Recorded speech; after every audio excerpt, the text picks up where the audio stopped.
Hello, my lovely viewers, and welcome. I am Kira, a romantic ace, and tonight we are streaming Chapter 11 of Endless Summer Book 2. If you haven't joined me before, welcome! I drink and I cuss. If you want to play the drinking game along with me, the rules are right here on the screen, also below the player at twitch.tv/aromanticace. If you cannot read the words in either spot, go to that website, click on the graphic underneath the player, and it will take you to my Wattpad, where you can read the most recent version of the drinking game rules in text form. Oh, cool! Tornado watches.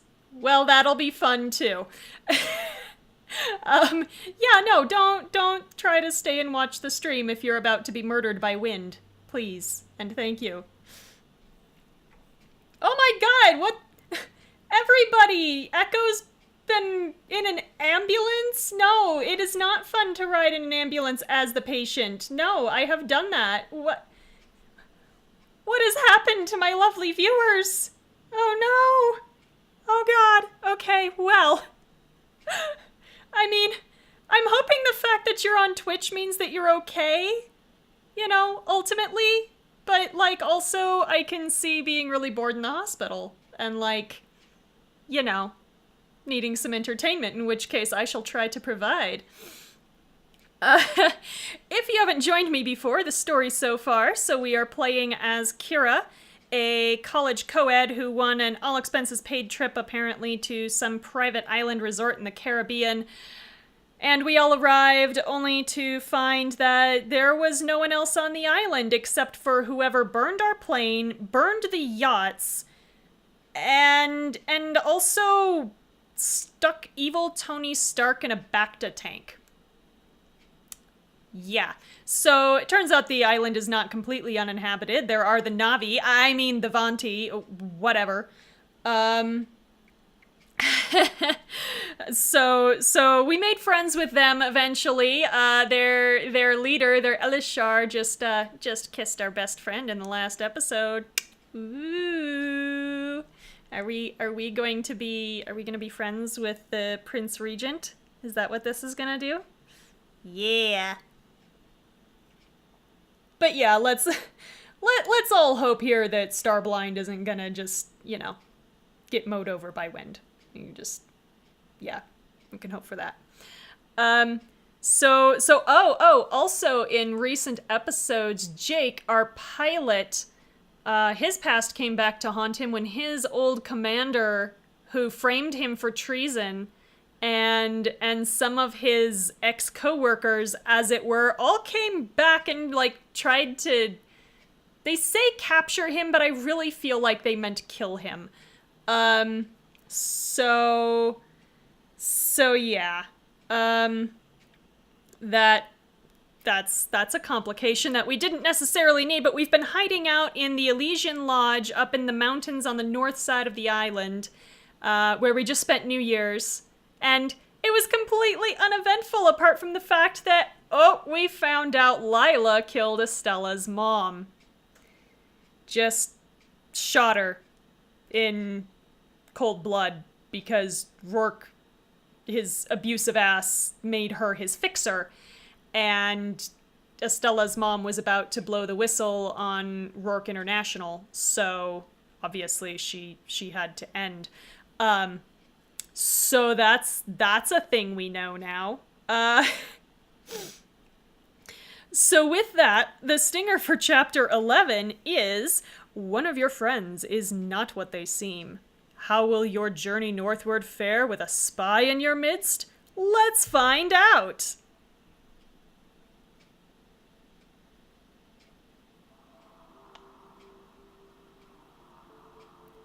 So this is Act 6, Chapter 11.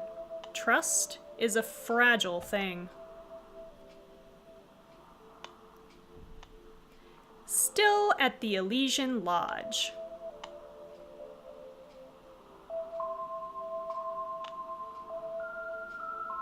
Snowflakes alight softly upon the wintry landscape outside of Elysian Lodge. For a brief moment, it seems there's no place more tranquil in all the world. Crash! Estella and Lila come smashing through a glass door. Well, okie dokie then, we're just diving right in. Okay, yeah. Locked in struggle with one another, they topple to the ground. Oh, wait! Let me explain! Shut up! Estella grabs her by the collar of her spiral emblazoned shirt. It was you! You killed her! She drives her fist into Lila's face, hitting her again and again. Lila doesn't even raise an arm to defend herself. Interesting choice, considering she's very capable. Please, I'm sorry. Hearing the commotion, everyone rushes outside. Yeah, Ouch is right, because Estella can hit hard. I mean, she fought a giant crab once. Giant crab with a 4-foot carapace. So, yeah. Lila's in for a world of hurt.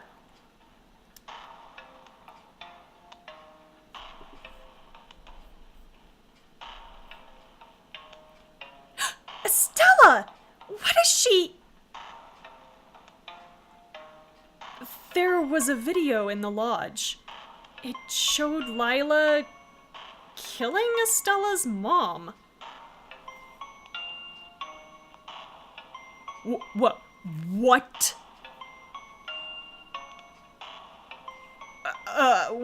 We gotta do something.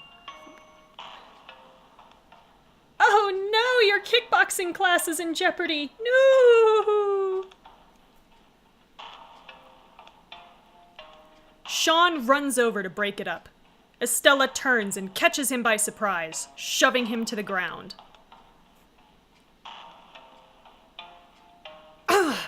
Estella, come on! Enough! So we can get between them, call for a truce, or stay out of it.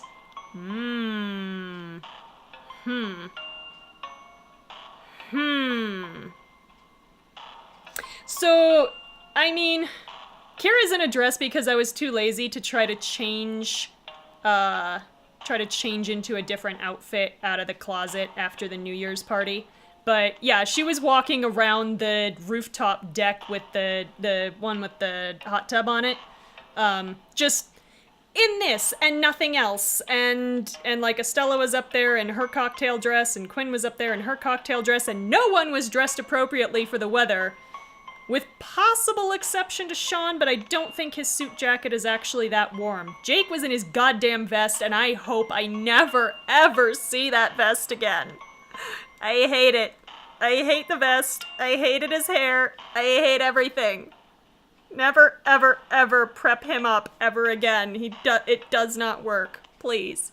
God. I'm okay, I promise. Okay. So we can get between them, call for a truce, or stay out of it. I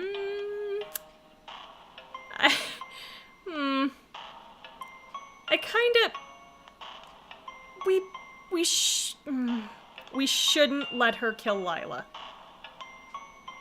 They do need some Night's Watch furs, I'm not gonna lie. We did not prepare for this journey up a goddamn mountain. No one is dressed appropriately except for us when we're wearing the chill out outfit. We're the only ones who got warm clothes. It's really... it's dumb. Yeah, we should not let her kill Lila. I'm sorry, Estella. I gotta call for a truce.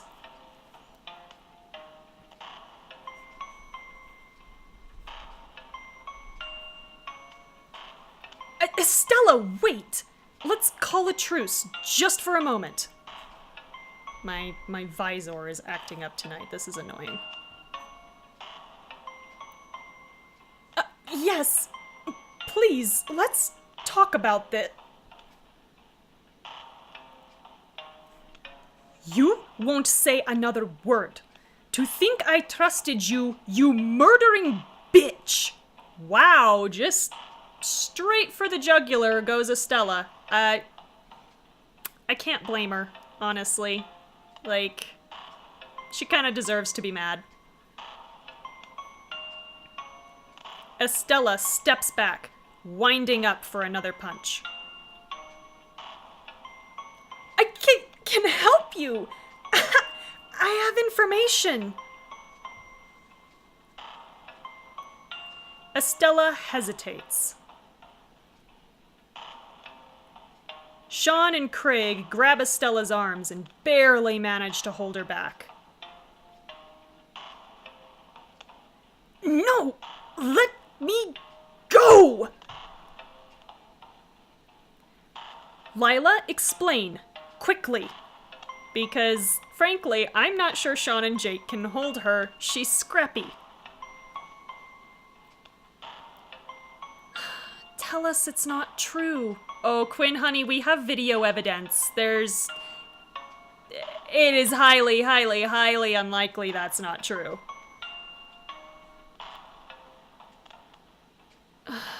I wish I could. It's true. Olivia was my friend, and I ended her life. All right.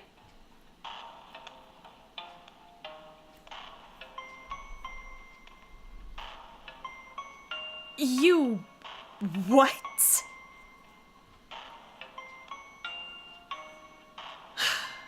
Mr. Rourke said it was the only way. She was going to ruin us. He insisted that I do it. Is that a drink? I mean...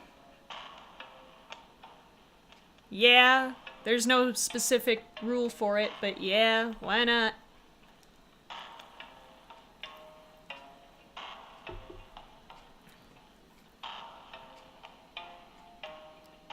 My God. Oh, really, Alistair? You didn't think your father was capable of hiring somebody to kill someone else? Jesus. Is this supposed to save your ass? Because it's not working. Please.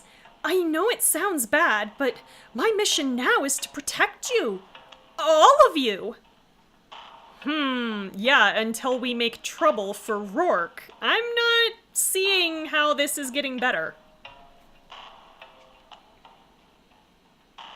Lila, we can say, what if Rourke orders you to kill us? Which sounds like some genre savvy. So take another drink.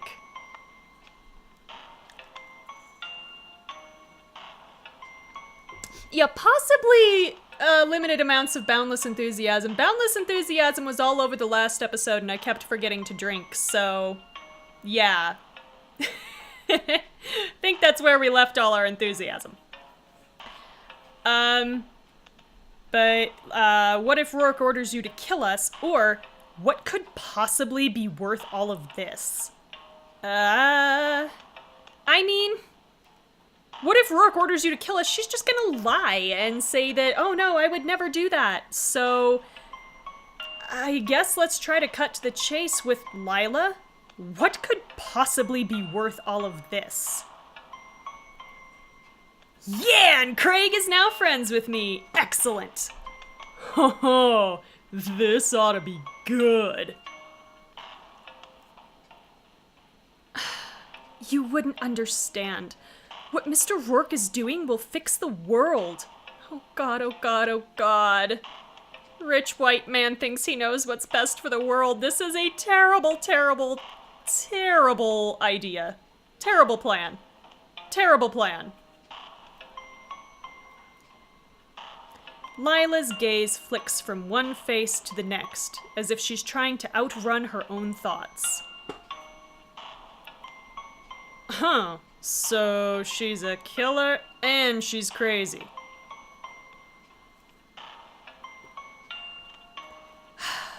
It's the culmination of Mr. Rourke's experiments. His life's work.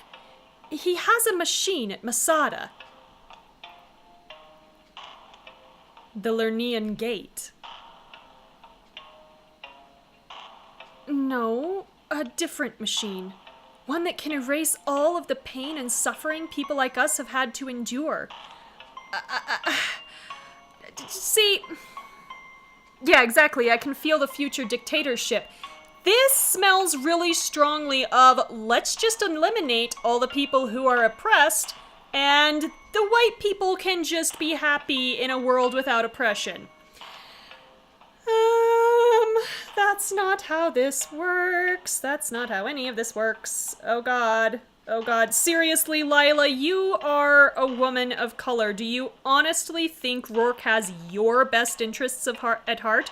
Of all people, Rourke, the rich asshole white guy, has your best interests at heart? I don't fucking think so. Nope. Nope, nope. Nope. Ah, so we found a clue. It's Rourke's plan. Kind of. What?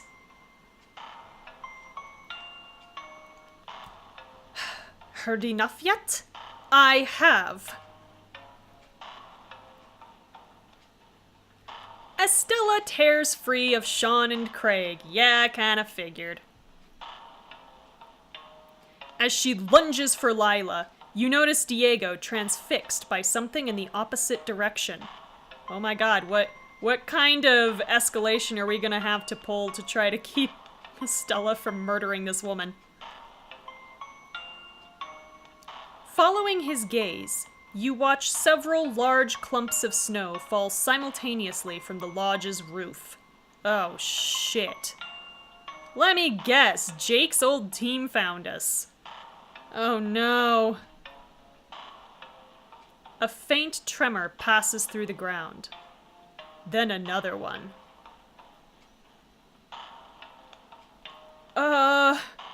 Guys? I think something's coming. Something big. A massive form, all white fur and black claws, lumbers around the corner. Okay, well, unless arachnids recruited the abominable snowman, I'm gonna guess this isn't arachnid.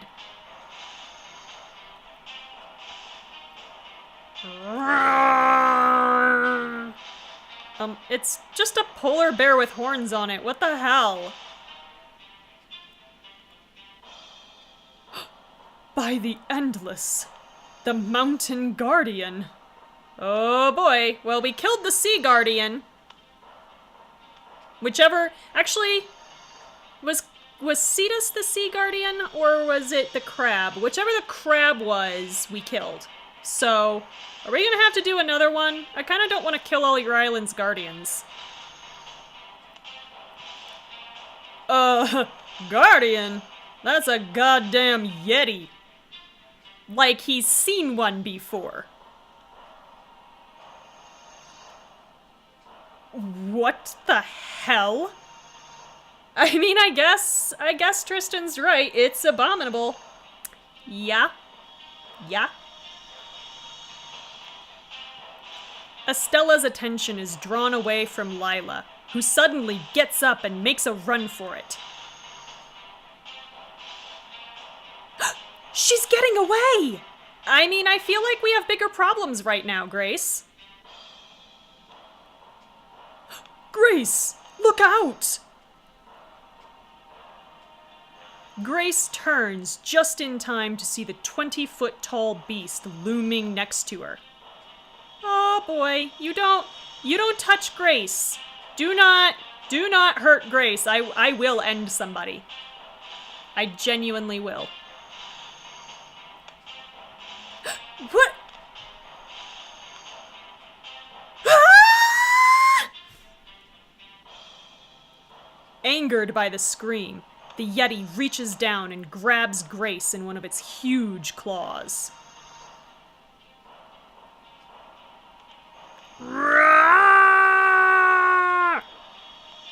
I mean, we could keep hoping this is the Abominable from Rudolph, but I think I think we're rapidly losing this possibility. No! Grace! Let her go! Alistair comes running to Grace's defense. He stops short in front of the gargantuan creature, unsure of what to do. Yeah, we don't have any weapons, dude. We're at an extreme tactical disadvantage here. I should try to distract it. Talk to it. We're not your enemy. Just as you say this, you notice bullet wounds along the creature's left arm and side. Oh, so I'm guessing this mountain guardian already found Arachnid once. Ooh. It bares its teeth at you, but slowly sets down Grace. Interesting. And just stares at us, I guess. Oh my god. Oh my god. Oh my god. Are you all right? Well, at least I got points with both of them out of this. Let's see if it pays off all the way.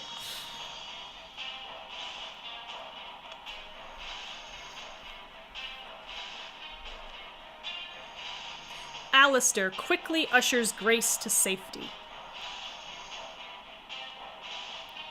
Furball rushes forward and exhales a cone of frost at the enormous beast.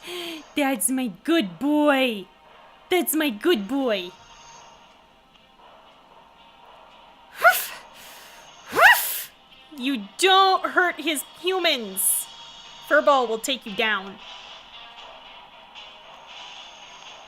Icicles sprout from the Yeti's fur, but it seems otherwise unharmed. The beast bends down and brings its snout toward the tiny fox. No, we are not letting this thing hurt my poor little fox, no. It seems sad, though. It grunts softly at Furball, and then snatches him up and bounds toward the forest. No! No! Furball! Rook! No, baby! Furball! Get back here! Where are you taking him? Oh, man.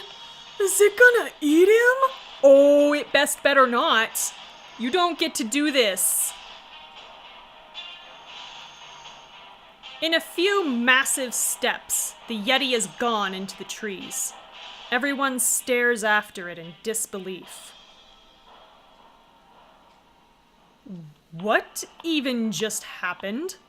Are we into full-blown Christmas special territory? What kind of Christmas specials do you watch, Diego? Estella's hardened gaze is fixed in the direction Lila went. She ran away, like the backstabbing coward she is. Varen walks over to examine the Yeti's huge footprints. This guardian is larger than I'd expected from Ukjal's stories. We'll need to move quickly to catch up. Yo, like, a freaking abominable snowman? Really? And there are still evil super soldier dudes out there? Yeah, like I said, what kind of Christmas specials is Diego watching? Yeesh.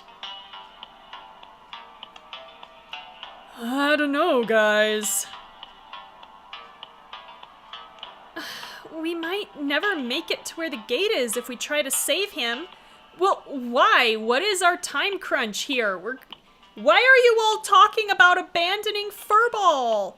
No! Listen, if it wasn't for Furball, most of us would have been torn to shreds by that saber-tooth. We owe him this. And leave that murderer to get away with what she did? We need to catch her! I want to hold Lila accountable as much as you do. I very much doubt that she didn't kill your mom. But if we don't act fast, that monster could kill Furball.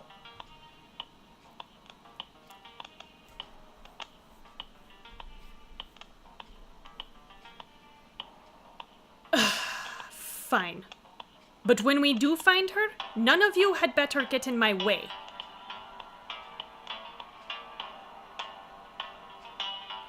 Endless rows of pine and fir trees stretch ahead. As you weave a path from each footprint to the next, you notice tears streaming down Estella's face. I mean, I'm not overly surprised.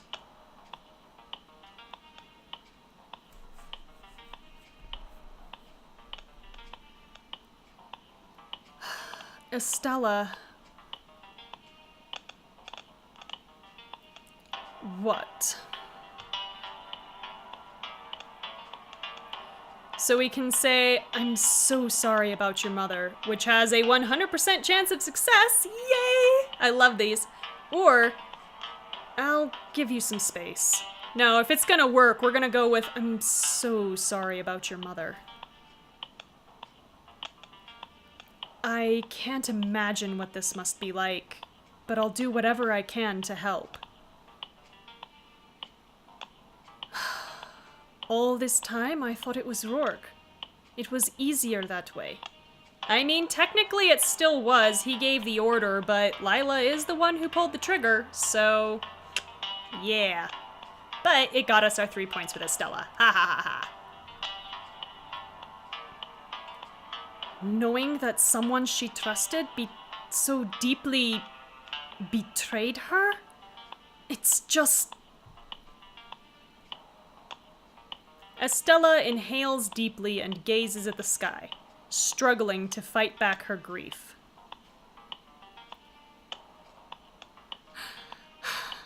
It goes to show that you can never really trust anyone. Yeah. Yeah. Shit.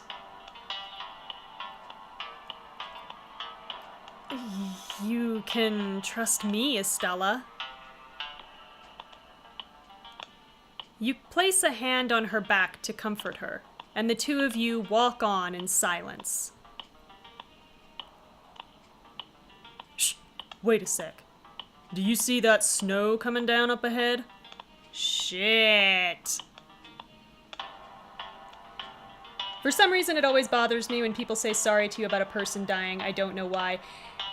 I've heard a lot of talk about this, especially. I had, a few years ago was my year of the dying, where I had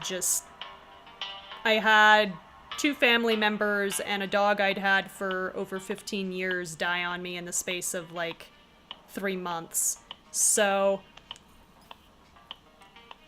like, saying you're sorry is empty in a lot of ways, because it, like, obviously, unless you killed them, it's not your fault. But, you know, it's one of those things that, like, is brought up when people don't know what to say. My condolences works a little bit better, but is rather formal. So, like, that's something that you say when you're actually at the funeral and you don't necessarily know the family. Like, obviously, the one thing you should never say is, I know how you feel, because genuinely, even if you have had people die in the past who are close to you, you don't know how somebody feels. Ever. So, don't say that. But yeah, I can see why saying sorry is kind of rocky territory, because,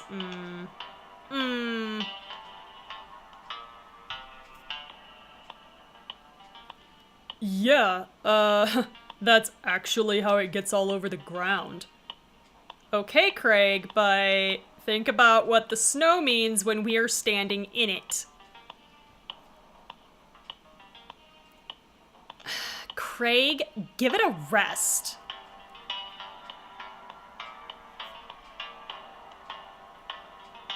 What? He's from Louisiana. I didn't know if he knew about that kind of stuff. Jesus Christ, Craig. It's what is this in this book? 2017? 2017! Everybody's got the internet. At least most people do. How is the internet service in Costa Rica? Regardless, Jake was in the military. He probably went someplace where it snowed.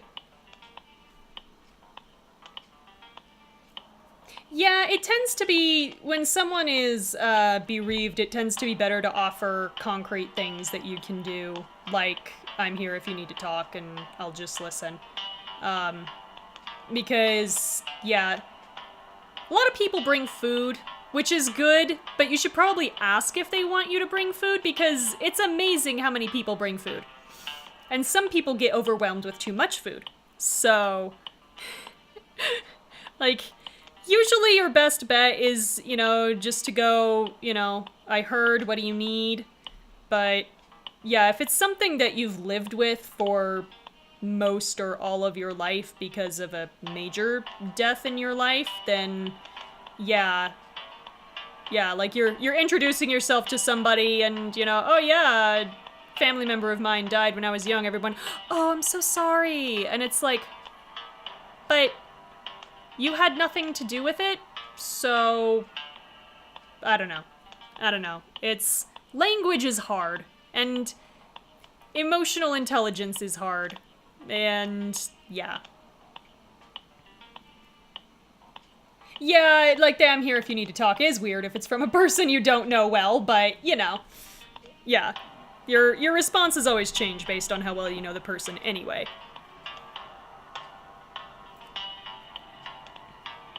Huh. Thanks, Al Roker. What I'm saying is, that snow's only fallen in an isolated area next to that tree. Who? What? Who do we know who snows? Please be Furball. Please, please. Something's up there. You squint toward the top of the pine tree and see Furball clinging to a branch, his breath crystallizing and turning to snowflakes. Good boy! Good boy! Oh, baby! We're coming to get you! What a good boy! Oh. Oh, yeah. Yeah, when you're someone who lost a parent when you're that young, yeah, I can definitely see, yeah, classmates just, yeah, oh, I'm so sorry, and you're like, but, like, yeah. I mean, I hope your stepmom has been good to you, at least, like, I know that's not a replacement for your mother and never can be, but it, you just always hope somebody ends up in a good situation regardless. Or as good as it can be. Furball, hang on! We're here to get you! Yes, we've come for you! Merp! Yes, we came! It's okay! That's totally where I'd put a snack if I wanted to save it for later.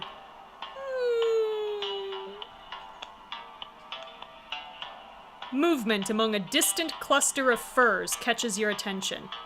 The ground shakes with the Yeti's footfalls, but it doesn't seem to be approaching.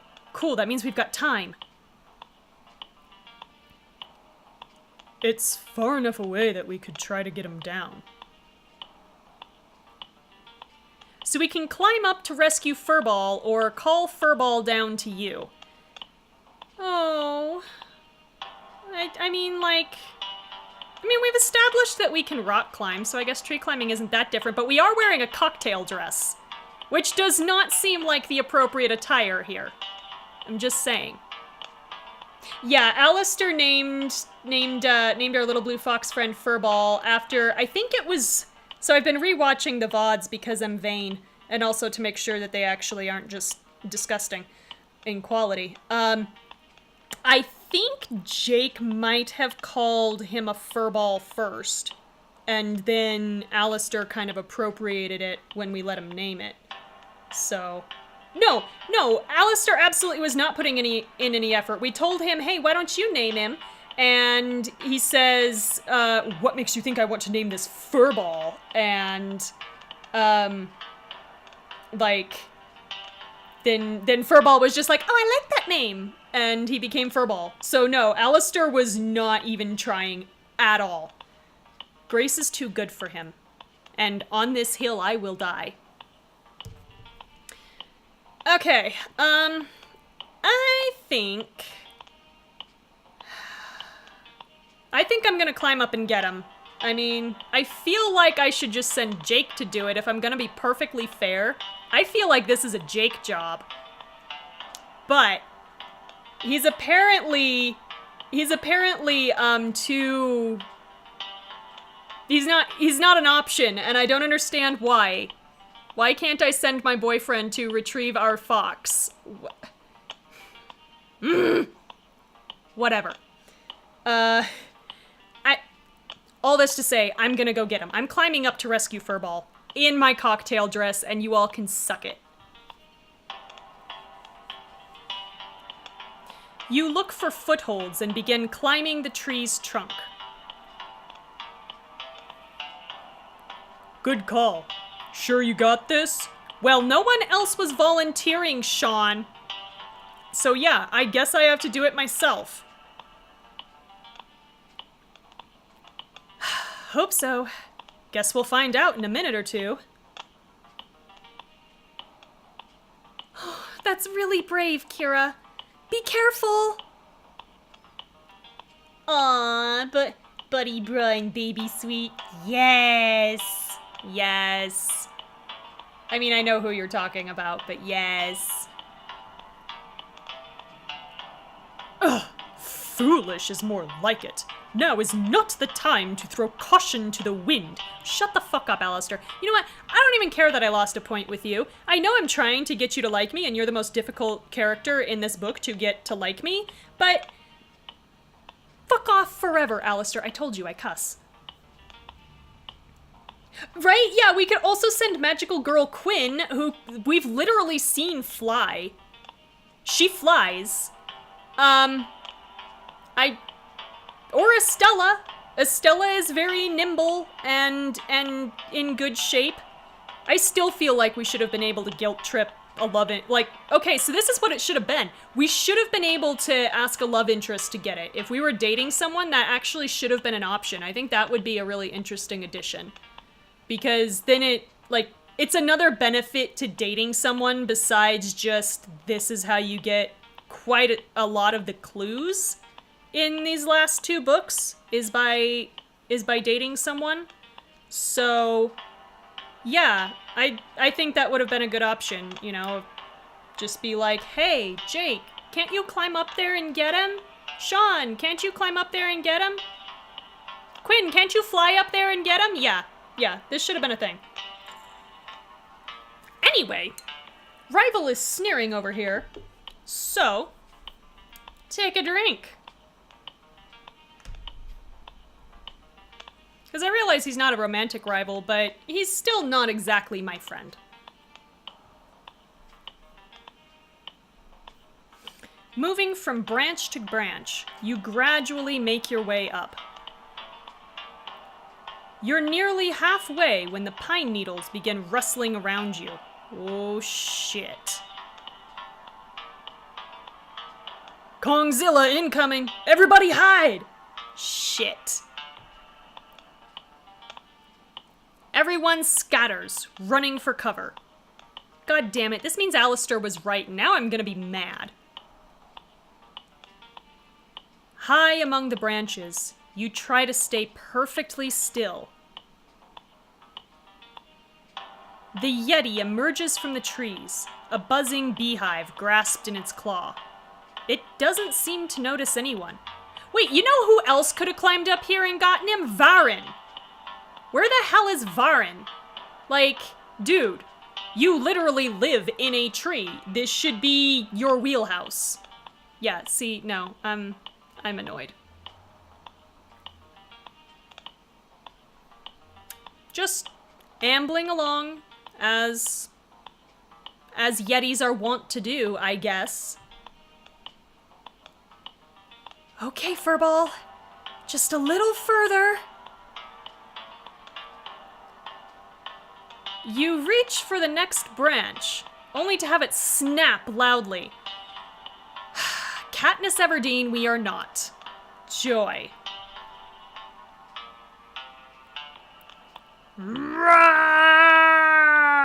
Shit.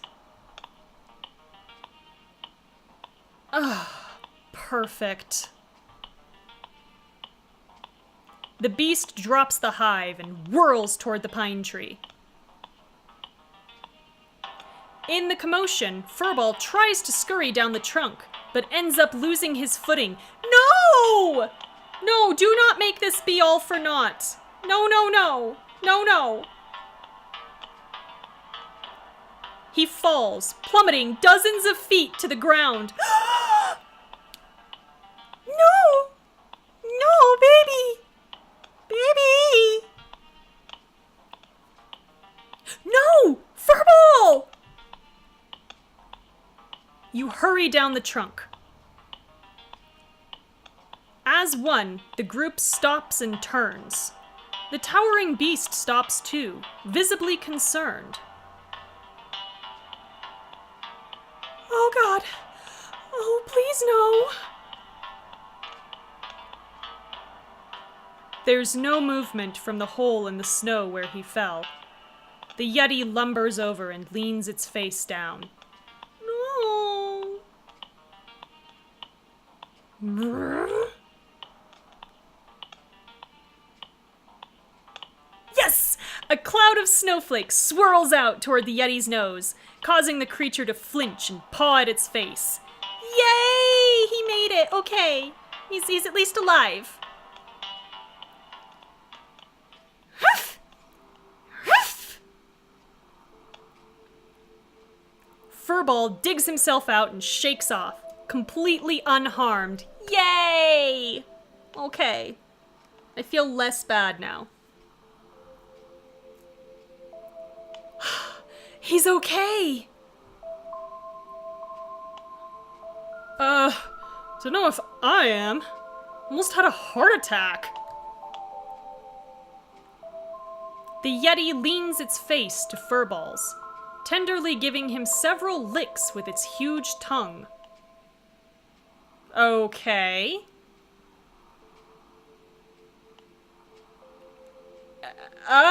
Is it happy because it likes the way he tastes?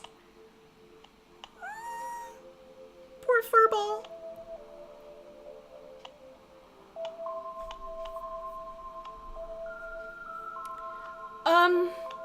I think it's trying to care for Furball like a parent. Aww, that's adorable! Quinn! What the hell?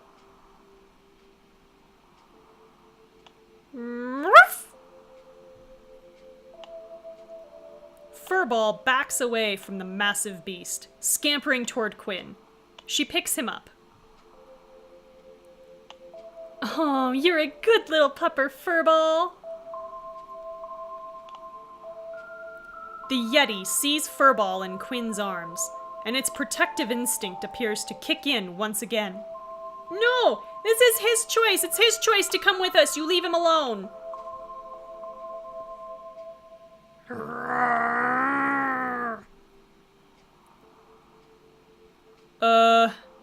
I think you're pissing it off.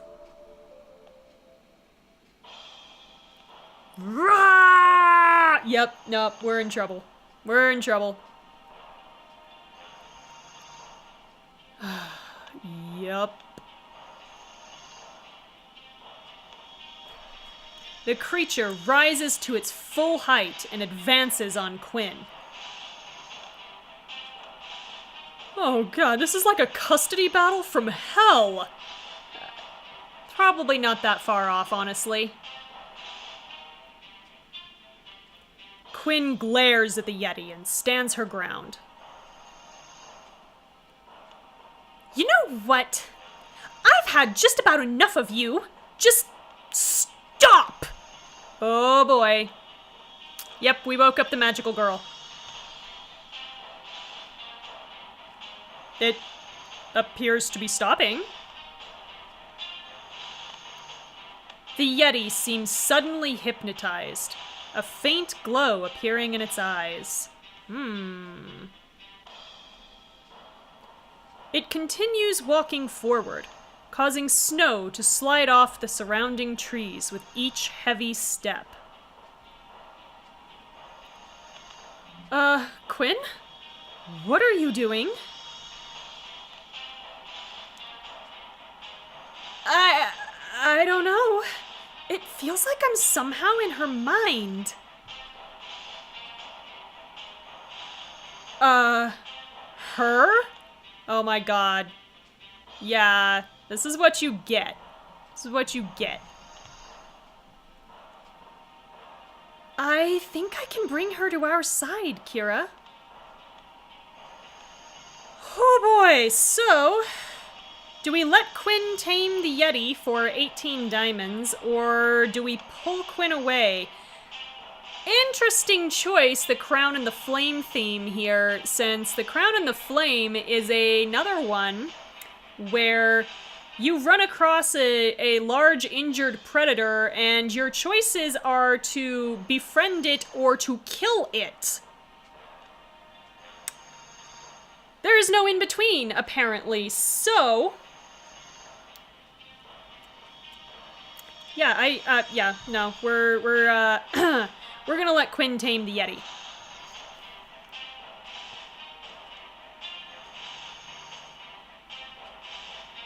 Stand back, everybody. Okay, Quinn, go for it. This fox is our friend. We're not gonna hurt him.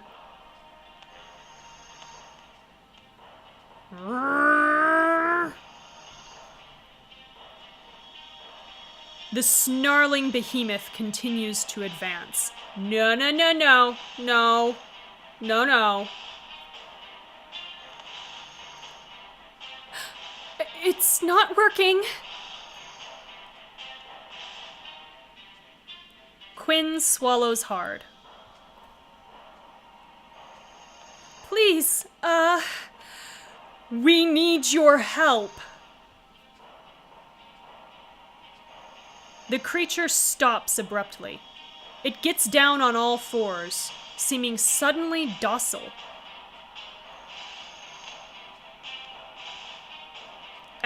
Okay then. Hell yeah! I think we just got ourselves a Bigfoot. It's a Yeti, not a Bigfoot, but okay. Quinn, are you the three-eyed raven?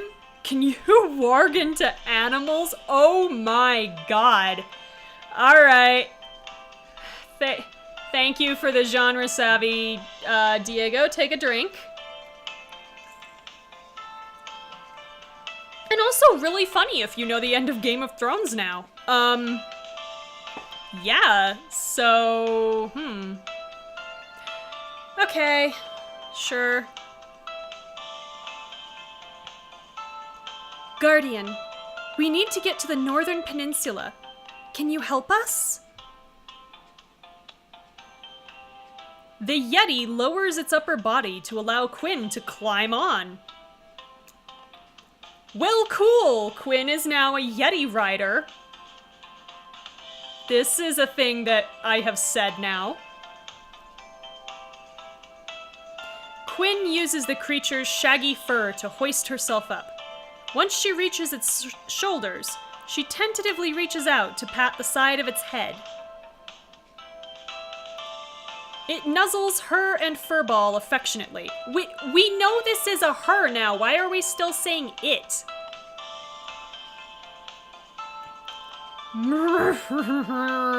Oh, God. Oh!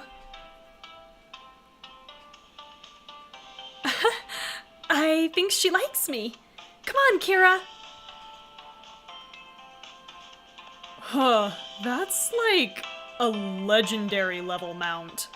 I mean, yeah. And we have a Yeti now. That's a thing. Yes, it certainly is. Yeah, I'm just rolling with it at this point. Quinn beckons you to join her. Yeah, I agree. We need a picture of this. What the hell? Please do not deny us this. Oh, this is crazy. Oh, what the hell? Here I come. We are not in proper riding attire. We're gonna have our skirt hitched up clear the hell around our hips, and the only person who has seen us in this level of disrobement is Jake. I mean, I guess we've been running around in our bikini once in a while, but mostly just Jake. I don't know how I feel about this. Yeah. You climb up, and within moments, you, Quinn, and Furball are riding through the forest with the rest of the group walking behind you. Cool. This is a whole thing. Wow. I can see for miles up here. How tall is this thing? This is the only way to travel. Oh, baby. Yes, literally every time Furball is on the screen, I say that, and I feel like that's a good spot for my lovely viewers to take a drink, probably, because it's a thing that I do now.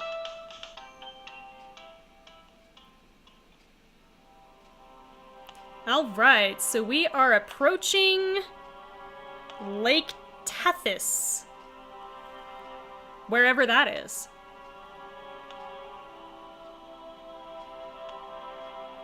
After a few hours of travel, you emerge from the evergreen forest at the shore of a vast frozen lake. The Yeti comes to a stop and bends down to let you off. Quinn strokes the beast's snout. Thank you very much, friend.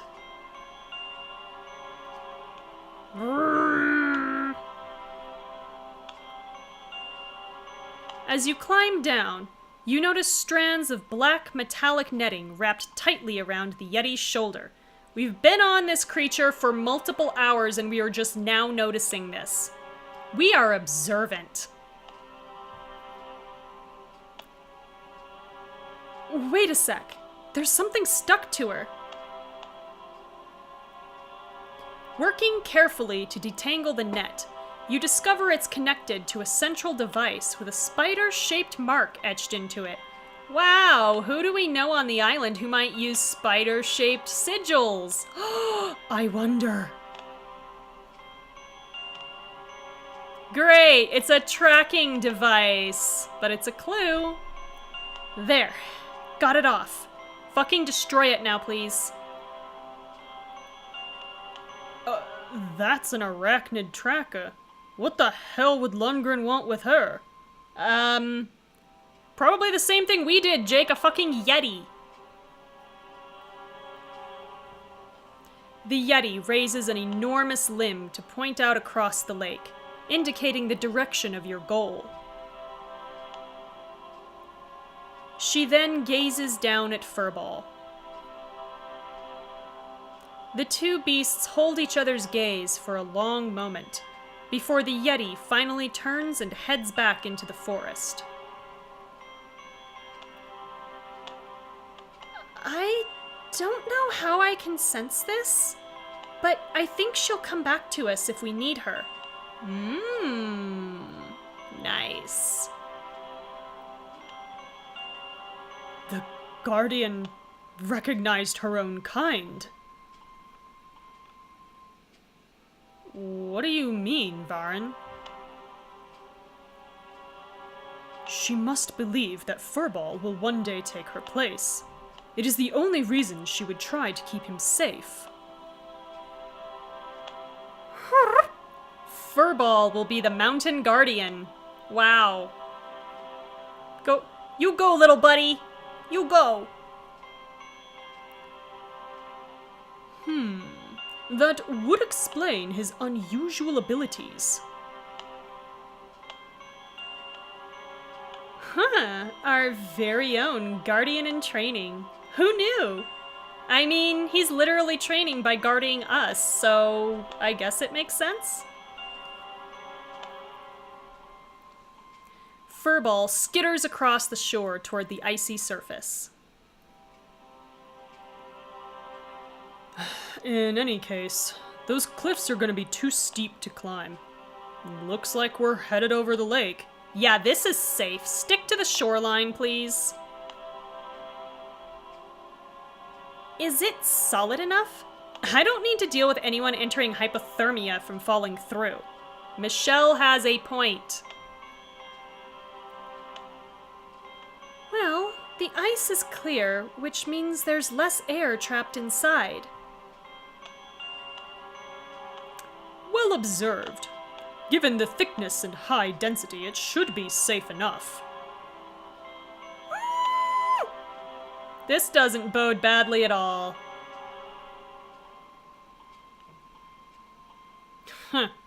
Good thing we brought Pierre and Marie Curie along. Ew. Ew, ew, ew.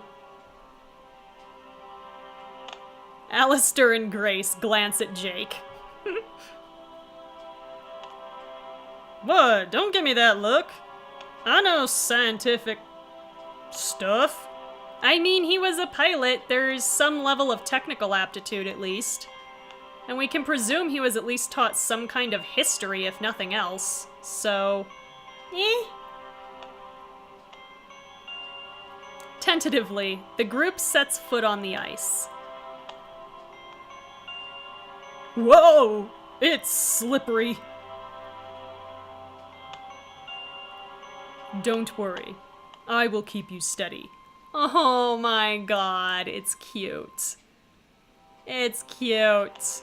Also, every one of us is freezing to death. Just straight up. Just freezing. You gradually make your way across the smooth, glass-like surface. I want to put it, we're probably in, like, heels, honestly. So this makes even less sense. If only I had my ice skates. This would be a great place to perfect my double axel. Oh my god, of course you skate, Quinn. I know why. They're like, oh, she's from Colorado. She must do all the winter sports. Believe it or not, ice skating isn't a huge thing in Colorado. Interestingly. I mean, it pretty much is all skiing and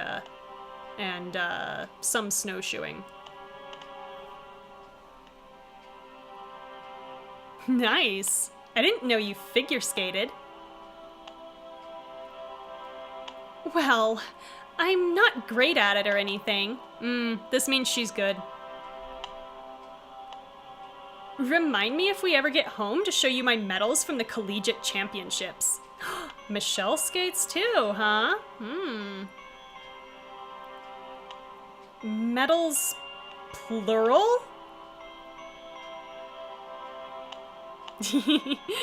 Michelle is pleased with herself.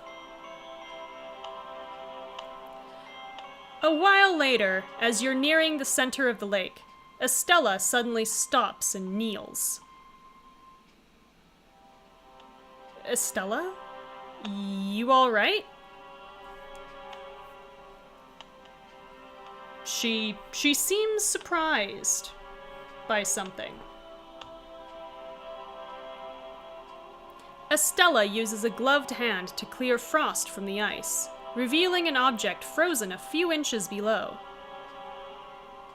It is a strange idol of a gargoyle, basically. We're going to examine it. I don't know how I knew it was there. Draco. I remember Ukjal talking about that Valta. Raj rummages through his messenger bag for something. He produces a portable burner and presents it to you. Hey, you could probably melt it out with this, yeah? Okay, so do we do the incredibly irresponsible thing since we're standing on this ice and melt the idol out for 12 diamonds, or do we leave it? We're gonna need the idol later, so let's do the incredibly irresponsible thing. Here we go!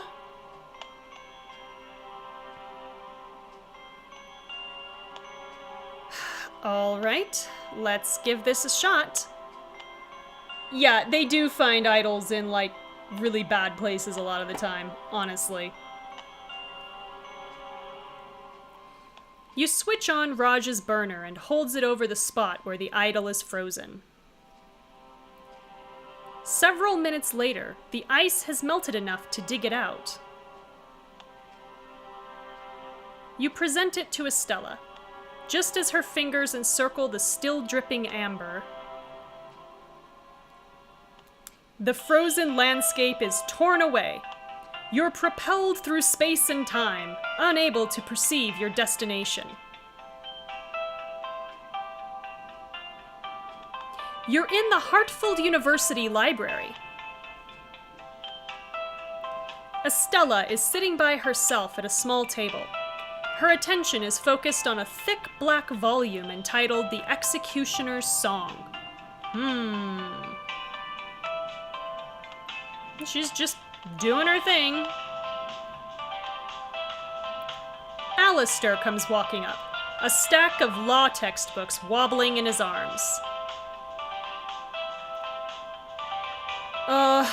Do you mind if I sit here? All of the other tables seem to be taken. Estella merely nods without looking up from her reading. Thanks. He sets his things down and ventures a glance at the book in her hands.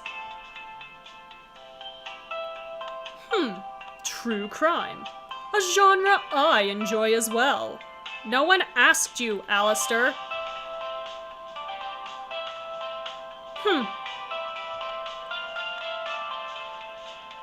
Estella's eyes flick toward him briefly before returning to the book. She is, absolutely not impressed with him. From behind a nearby row of shelves, you hear laughter and talking. Did you see that transfer student?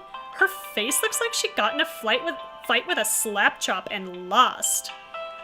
Okay, I genuinely think the writers here are confusing college for high school, because no one cares that much in college. Like, literally everyone is so wrapped up in trying to keep track of their own classes and shit that unless Estella was outright hostile to people, they're not even gonna notice her. They're not gonna know she's a transfer student unless somebody said so, which Estella probably wouldn't, and none of the professors would know or care. Also, transfer students aren't really a thing in college. Honestly, you have, like, study abroad, which people still really wouldn't know that's what this is unless somebody said so, which, again, I don't think Estella would. Like, people change colleges and universities, you know, not infrequently. So this would not be an unusual thing, honestly.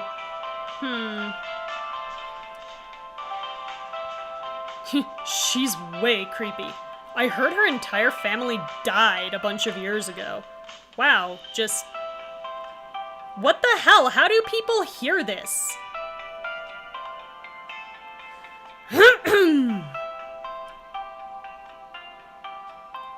Yeah, super sketch. I hope she doesn't come on the dorm retreat. I don't want to worry about getting stabbed in my sleep, you know? Wow. Oh my god, for real. Jesus. You hear the two girls walking off toward the library's exit. I mean, yeah, I'd be upset too if I were Estella.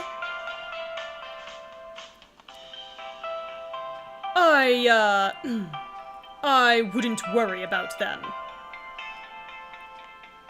Even the sorority queens and head athletes end up falling to the bottom of the pecking order eventually. You probably just think that's true because you're rich and they're beneath you, unfortunately. Trust is a fragile thing, and nowhere more brittle than among the popular crowd. Longing for acceptance from those type of people is a waste of time. I mean, fair. Indeed. And if they underestimate people like us, they do so at their own peril. Okay. Exactly. I mean, this is because Estella can literally murder them, but, you know. Estella gives Alistair a slight nod and goes back to the volume in her hands. Alistair smiles to himself and pulls a weathered textbook from the top of his stack. The two of them comfortably pore over their books in silence for the rest of the study break. And then it fades. You're moving again, faster than before, toward... A red cloud billows in the reflecting pool of the Celestial's grand atrium. And once again, like with every idol scene, I have to warn you that there is a named character death coming up. Oh, apparently more than one. Lila's body is lying crumpled over the fountain. The fountain's jets sprinkle onto her, washing away blood from several stab wounds. Well, okie dokie then. Estella's shoulders heave as she catches her breath. A knife slides from her grasp, falling to the floor. It's over, Mom. I did it. A figure appears on one of the atrium's balconies. I owe you so much, Estella. You! Gratitude, apologies, perhaps a bereavement package. Can we just fucking kill him too, please? Come on, Estella. Lila was a liability, and I should have seen to her eradication long ago. Now you've saved me the trouble. Oh boy. Estella takes a spear from a sling on her back and carefully readies her throwing stance. Yeah, because he ain't gonna see it coming, apparently. As for Olivia, I respected her greatly. Snake! Don't you dare speak her name!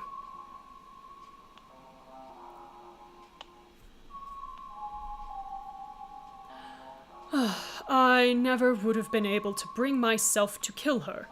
That's why I needed Lila. Wow.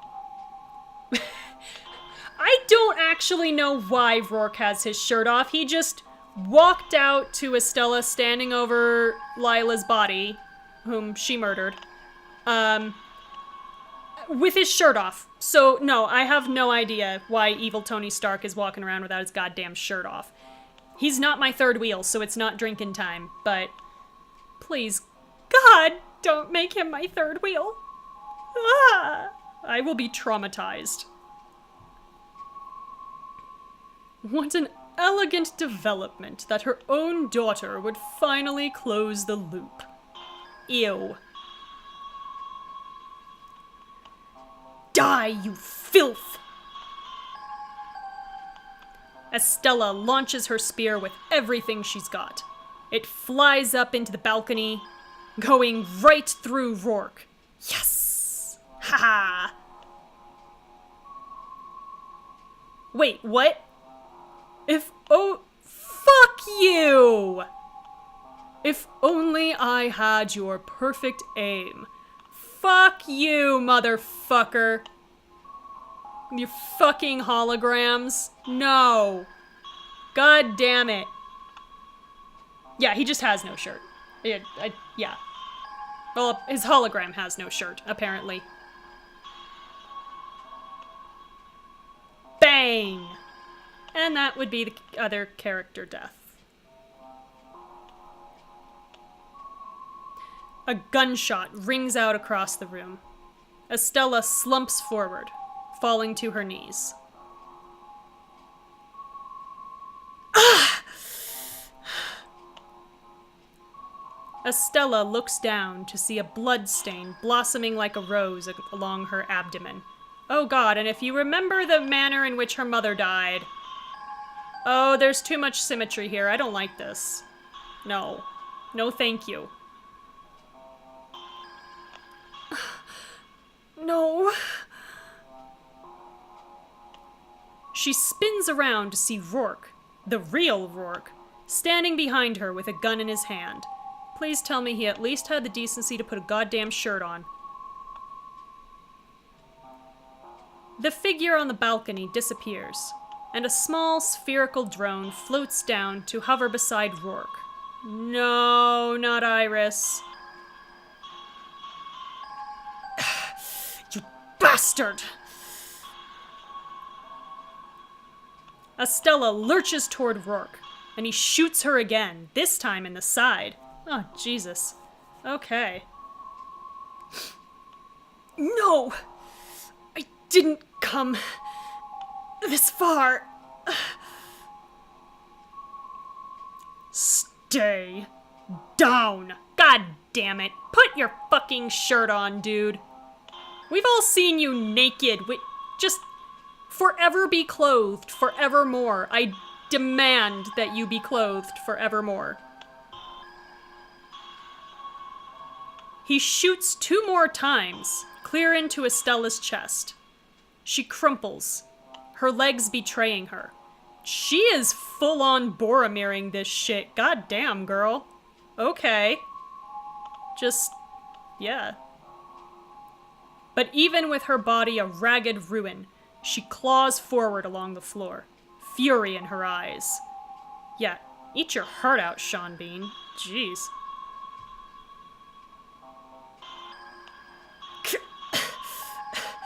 Kill you. My God. You're persistent, aren't you? Like mother, like daughter, I suppose. He squats down over her and presses the barrel of the gun to her temple. Okay. Alright. Yeah. Okay.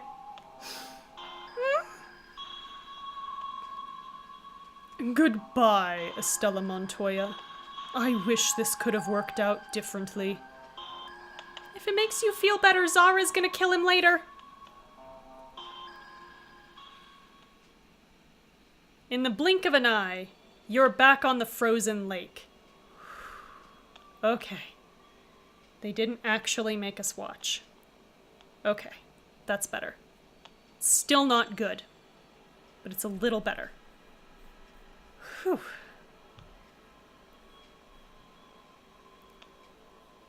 look frightened. What's wrong? I don't want to say. Let's just keep moving. Yeah. All right, so we are 2 idols away. Ha ha ha.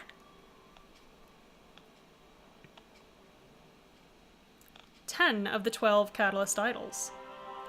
As you move onward, the lake narrows sharply, becoming a strait lined with imposing cliffs. Jake stops walking, seeming suddenly alarmed. Oh, great. Our ex-military dude. Nope, yep, we're gonna die. Crap. Bad timing. Ugh. You eat the raw octopus back at the Vanti feast too? That is not what he's talking about, Raj. Oh my god. You hear a chorus of revving motors. Yep, we're gonna die. Shit. Arachnid troops on ski bikes roar out from around the cliffs. They speed across the frozen lake, circling your group. Great! Their masks still make no sense, I'm sorry.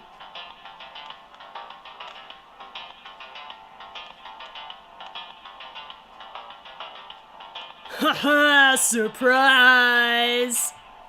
Don't know what voice I did for him before. The bike comes to a stop, and the hulking brute steps off. Looks like you've reached the end of the line. New recruit, huh? Lundgren ain't what you think, pal. Huh, not just a recruit. I'm your replacement, Jakey Wakey. Oh my god, please never say that again. Ah! Listen up, amateur hour. If you can't even come up with a decent nickname, don't waste my time. I mean, fair. Lundgren must be packing those cigars with something funny if he thinks he can put Inspector Gadget's idiot cousin in my spot. Yeah, keep mouthing off to the guy who's gonna try to kill us, Jake. This is helpful. Huh, that's Tetra to you. All right, he has a name. Huh. Talk all you want, traitor. I have the upper hand. In fact, I have 2. This didn't end so well for the guy in Kingsman 2, but sure, go off, I guess. The motors on his mechanical fists whine as he readies them.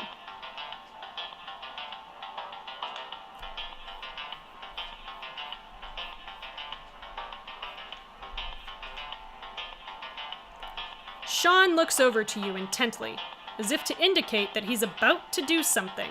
Oh god. Oh, Sean, we just got through having the conversation with Jake about not being stupid. Do we really have to do it with you? Do we? Because we had to make Jake promise not to get himself killed and everything. So, Tetra, why do you want us dead so badly?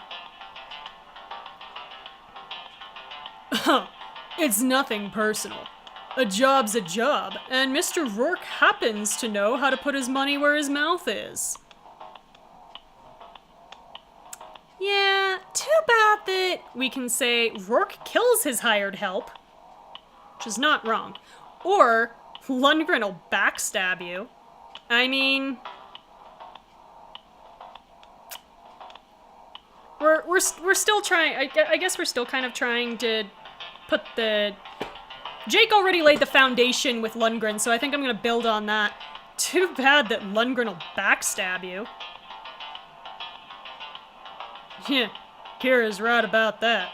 I don't think you know what you got yourself into, Tin Man.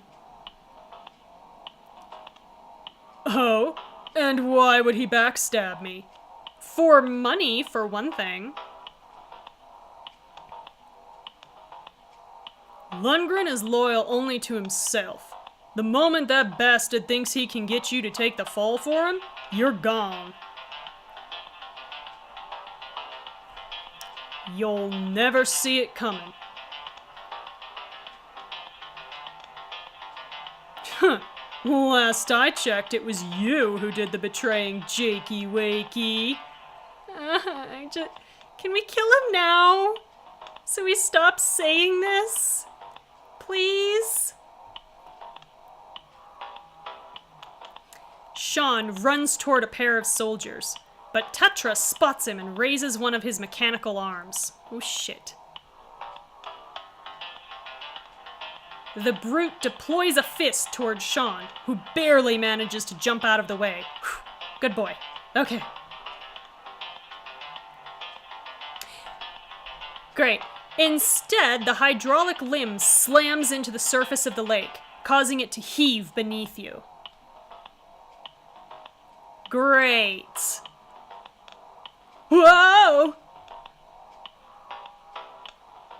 Cracks appear in the ice. You lose your balance and come tumbling down. Kira! The surrounding soldiers level their rifles at the group. Oh god. Do not move! Why? So we're easier to kill? Of course that's why, but Tetra retracts his arm and grins at Jake. Please do not call him that again. I swear to God, I will have my ice fox freeze you. You can come with us, or we can kill you right here. Your choice. As you climb back to your feet, something slips out of your bag and goes rolling across the ice. The island's heart! Shit, someone grab it! Okay, I guess that's us. Let's retrieve the heart. You dive toward it, but miss. The sphere slides over the ice and comes to a stop at Quinn's feet. Her gaze meets yours. Oh boy. Quinn, don't! It's our only chance! Oh boy, she's gonna go full-blown, Jean Grey on us, isn't she? Oh boy. Her hands close around the island's heart. No! Quinn! An unseen force lifts Quinn into the air. Her eyes become twin motes of blazing green. Cool. Everyone stares at her hovering form in shock. What kind of freaky B-grade mushrooms did I mean, are we in a horror film? I mean, kinda. Take a drink.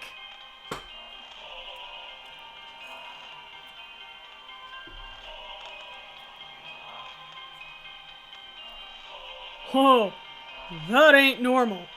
Shoot her! Sir, her radiation levels are off the... What does that have to do with shooting her, dude? Do it!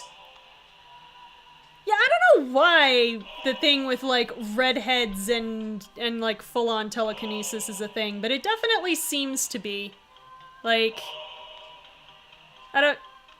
Yeah, I'm thinking it's, like, tied to that fiery redhead trope going on, kind of, but it is oddly specific. The arachnid troops simultaneously open fire on Quinn. Okay, let's see how good your Magic Island powers are. No. Quinn extends a hand, and all of the bullets slow until they're crawling through the air. Oh my god, she's not just going Jean Grey, she's going Neo. Oh my god. Okay. She drops the gesture, and the projectiles clatter to the ice harmlessly. I didn't sign up for this kind of stuff. Yeah, well, technically all you signed on for was to take us to the island and to bring us back, and you did not quite accomplish that. So, yeah. Quinn reaches out toward a group of soldiers, as if trying to push them away. Get out of here!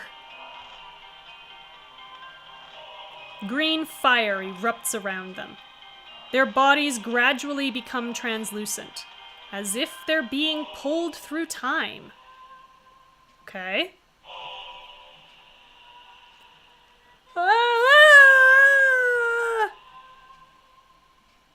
Guys, run! Due to the remaining soldiers blocking your path, only Estella, Michelle, and Raj are able to get away. Haha, yes. Run, with your tails between your legs. Not that it'll do you much good. Tetra points both fists at the ice and begins deploying them repeatedly. Oh, great. Is he freaking crazy?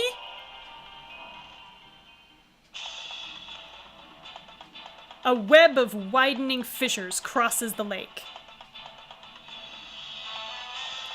It's beginning to break up! Yeah, it is! Have you considered, sir, that you are on this lake, and we have a friend who can fly? Has this literally entered your brain? The remaining arachnid troops scatter. Everyone begins to flee toward the cliffs. Wait! We can't leave Quinn! Quinn floats upward, the otherworldly light around her catching on falling teardrops.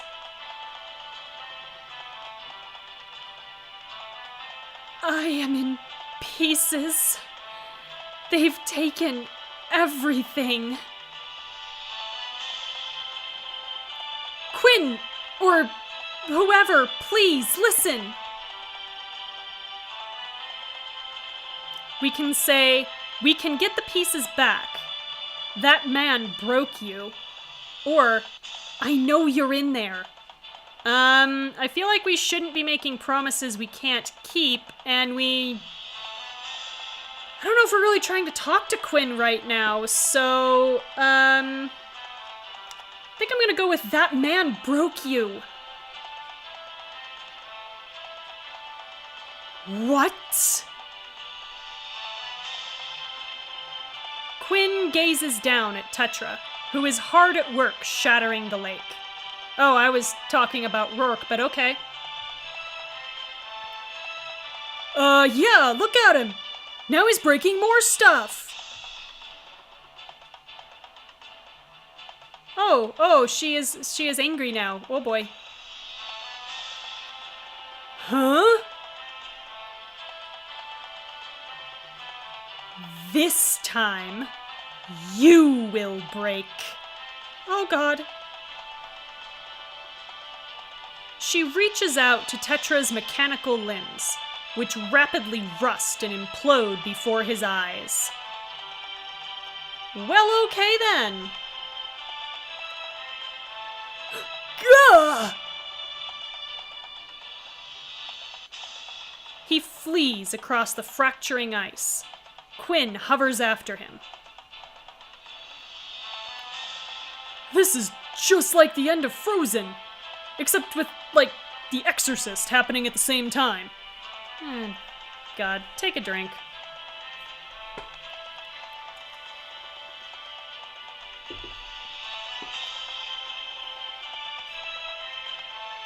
She should let it go. Quinn, let it go!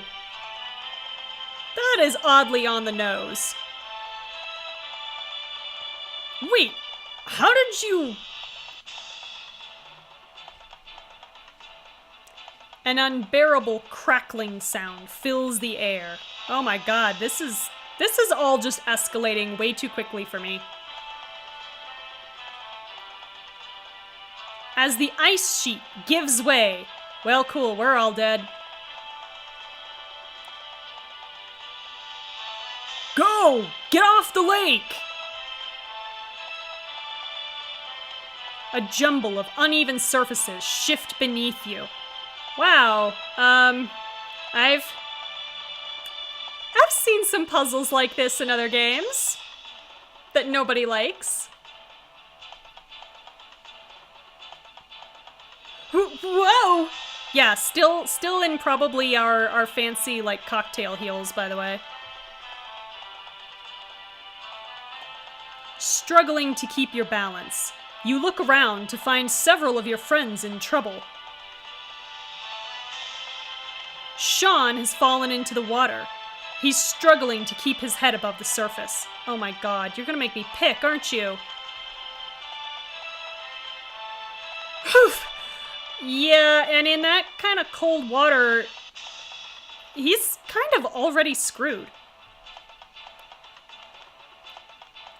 Zara is trapped in a fast-moving ice flow, hurtling toward the far end of the lake. Oh boy. Not good. Not good. Alistair nearly loses his grip while clinging to a sheer cliff above churning plates of ice. He understandably looks concerned. Furball is next to you. He looks like he wants to help. Oh, good boy. There's my good boy. Murk! Yes, baby, we're gonna go help somebody. Who should I try to rescue? So we can go after Zara, Sean, or Alistair. Oh, God. I know who I need points with.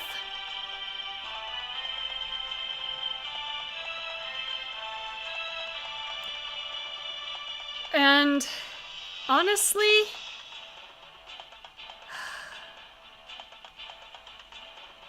like, if Alistair loses his grip, which he probably will, he's got two ways to die, which are plummeting into the water or cracking his head on the ice. Zara can probably do some acrobatics here to get herself out of the ice flow. Sean, though. Oh god, he's in a tight spot.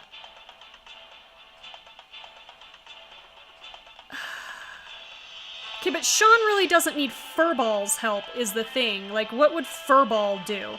Because really what Sean needs is just somebody to run back and help him up onto the ice. Furball's not going to be very good at that, and we're not going to be strong enough to pick him up. So, somebody please go back for Sean. I guess I've got to go get Alistair down. You hurry toward the cliff Alistair is desperately clinging to. Save yourself, Kira. I don't think I can hold on much longer.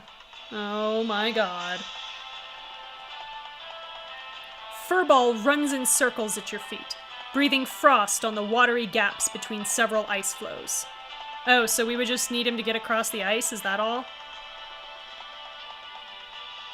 Huff! Huff! It's my good boy! Yes! I think it's safe now. Can you try to climb down? Alistair hesitates, but finally begins to find his way down the rock face. I was thinking Furball was gonna build an ice tower and we were gonna, like, step him down that way, but sure. Toward the bottom, he lets go, landing safely on the ice. So we literally did nothing. We should have gone and saved Sean. Shit.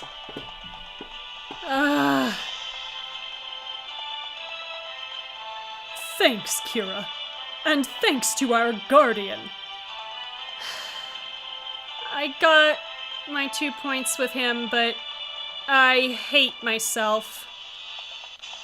Yeah, exactly. Furball building a tower would just be useful. We can't do that.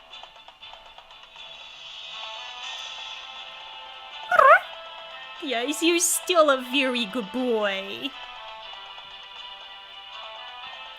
Looking back toward the others, you see Craig finally succeed at pulling Sean out of the water. Okay, good. Whew. What about Zara? Sean's skin has turned blue from the frigid water, and he's shaking badly.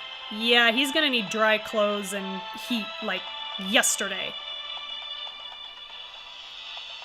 Zara is trying to climb onto a rock ledge at the water's edge. Blood is dripping from a dark gash at her side. Oh. You hear the roar of water crashing down and feel a spray of mist at your back. You turn around to find the flow beneath you approaching a massive waterfall. Oh shit, time to go. We're going to go over! As the three of you prepare to jump off the flow, a shadow appears on the water. Yes! She's coming back for us? Is that what this is? Please? Quinn descends from the sky, blocking your path. Wait, what? Broken. You swallow hard and reach out to touch her. It doesn't seem to work. She glares at you, emerald flames smoldering in her eyes. I will never be whole. Never. Quinn, it's me! I need you to fight it! Try to remember who you are. Think about the things we've been through together. But before you do, can you please get us off this ice floe? Quinn, do you remember the bridge in Elistelle? Quinn, I don't think I've ever been more devastated in my life than the moment I thought I lost you. We'd won the battle. I thought everything would finally return to normal. Instead, when you and I were on that bridge, my worst nightmares started coming true, and there was nothing I could... But you did. Quinn? You saved me, Kira. Quinn closes her eyes, and the roaring waterfall is suddenly silent. The bob of the ice floe beneath your feet ceases, and even the churning tide stops in place. she slowly floats to the shore, and the two of you and Furball follow. Hey, Estella made it. Okay. Crack! Estella's fist collides with the island's heart in Quinn's hands, knocking it out of her grasp. Atta girl. Quinn drops to the snowy ground beside the water. In an instant, the pounding of the waterfall resumes. Well, I hope all our friends got off the ice and we're all on the same side of the river, or else this is going to be really, really difficult. Estella, what happened? Oh, sorry. You were, Several of your friends come running over. You were... You were floating in the sky using superpowers. Superpowers! Is she alright? Let me see her. Everyone looks at Quinn, not knowing quite what to say. You okay now, Quinn? I think so. Thanks, Kira. And Estella. Quinn gazes past all of you, her eyes focused on something in the distance.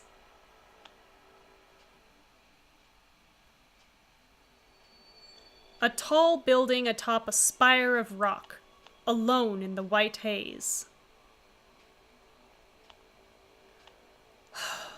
My father's facility. I guess we're finally going home.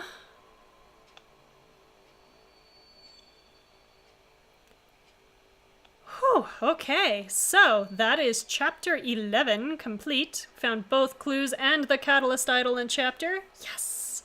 Alright.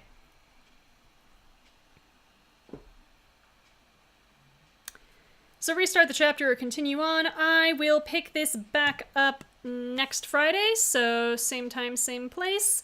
Twitch.tv/aromanticace at 7 p.m. Pacific if you want to watch me live. And we will find out if we actually get to go home, or if this is going to be like Lost and we can never get off the island, or if we're going to get off the island and have to go back. I mean, this is also a possibility. I'm starting to wonder, I thought of this earlier this week, if Endless Summer isn't literally a response to Lost. And Lost having what was apparently a very disappointing ending. I bailed off of Lost years before it ended. So I kind of wonder if that's not what this is basically just Lost fan fiction. But anyway, enjoy whatever it is you do between now and next Friday. Catch you later.